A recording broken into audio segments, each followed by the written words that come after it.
اگر سارے افراد خانہ بیٹھ کر کے پلاٹوں کی، کوٹھیوں کی، گاڑیوں کی باتیں کریں گے روز، تو حفظ دنیا پیدا ہوگی، ہرس پیدا ہوگی۔ اور اگر روز بیٹھ کر کے آپ اطراف کی اور لوگوں کی برائیوں کا ذکر کریں گے تو نفرتوں کے بیج روحوں کے اندر لگ جائیں گے، جو کبھی تناور درخت بن کر کے زندگی کی ساری توانائیوں کو چھین لیں گے۔ اور اگر ہم اپنی برائیوں اور کوتاہیوں کا جائزہ لیں اور اچھے اخلاق اور اچھے کردار کی نشأت کے لیے ہم کوشاں ہو جائیں تو ہماری یہ کوشش ضرور برابر ہوگی اور نتیجہ خیز ہوگی، اور اچھا خاندان اچھے معاشرے کی تشکیل کا ذریعہ بنتا ہے۔ فرد سے خاندان بنتا ہے، خاندان سے پھر معاشرہ بنتا ہے، اور اچھے معاشرے پھر آگے کوئی کارہائے نمایاں سر انجام دے سکتے ہیں۔ میرے حضور نے فرمایا تم میں سے ہر شخص جو ہے وہ اپنے ماتحت لوگوں کے معاملے کے اندر مسئول ہے، اس سے پوچھا جائے گا، اس سے سوال ہوگا۔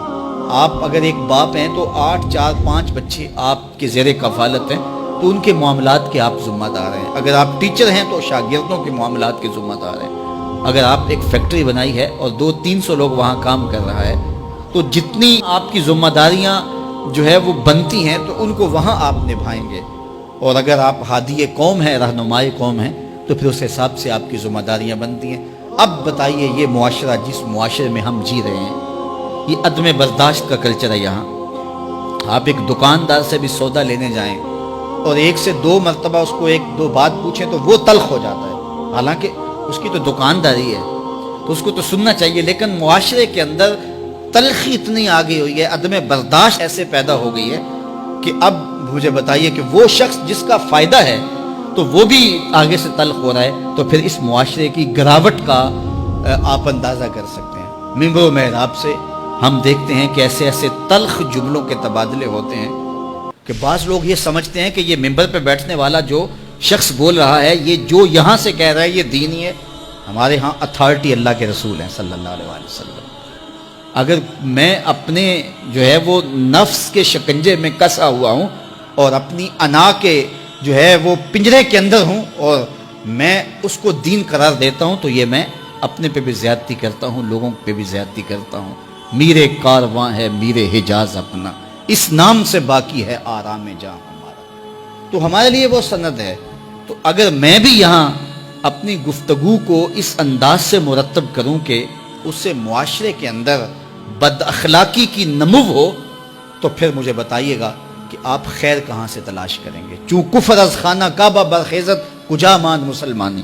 ایک فارسی شاعر نے کہا کہ جب کعبے سے کفر کھڑا ہو جائے تو پھر مسلمانی آپ کہاں سے تلاش کریں گے؟ ممبر و محراب جس کی ذمہ داری ہی حسن اخلاق سکھانا تھا، تو اس کی ذمہ داری جو تھی اس کے برعکس وہ کام کر رہا ہے۔ جس کا کام تزکیہ قلوب تھا، تصفیہ باطن تھا، اب وہ سالکین کا تصفیہ کرنے کی بجائے ان کی جیبیں صاف کرنے کے چکر میں ہے کہ تمہارا دل تو صاف نہیں کر سکتا، تمہاری جیب صاف کر دوں گا۔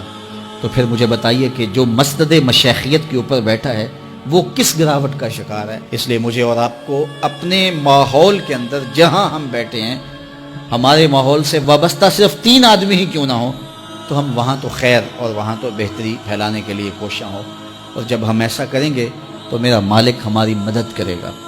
تو یہ وہ نمایاں چیزیں ہیں ہمارے دین کی، حسن اخلاق اور حیا۔ اب دور موجود کے اندر حیا کا جوہر لٹ گیا، اور پھر ہمارا الیکٹرانک میڈیا، پھر اس کے بعد اب سوشل میڈیا کی قیامت جو ہمارے اوپر ٹوٹ پڑی، اس نے خلوتوں کو بھی پاکیزہ نہیں رہنے دیا۔ تو حیا کا حقیقی جوہر موجود ہوگا تو پھر خلوت ناپاکیزہ نہیں ہو سکتی، پھر خلوت کے اندر بھی روشنی اور جالا اور چراغاں ہی رہے گا۔ تو ایک تو ہم نے اپنی اور اپنی نسل اور اپنے جو بھی جن کا ذمہ ہمارے ذمہ لگایا گیا ہے ان کو حیا کی اس دولت کے ماحول کو فراہم کرنا ہے، اور دوسرا ہم کبھی بھی اپنی اولاد سے، اپنے شاگردوں سے، اپنے حلقہ احباب سے، اپنے دوستوں سے کبھی بھی بدخلقی کی بدبو اور نفرت کو کبھی بھی پھیلنے نہ دیں۔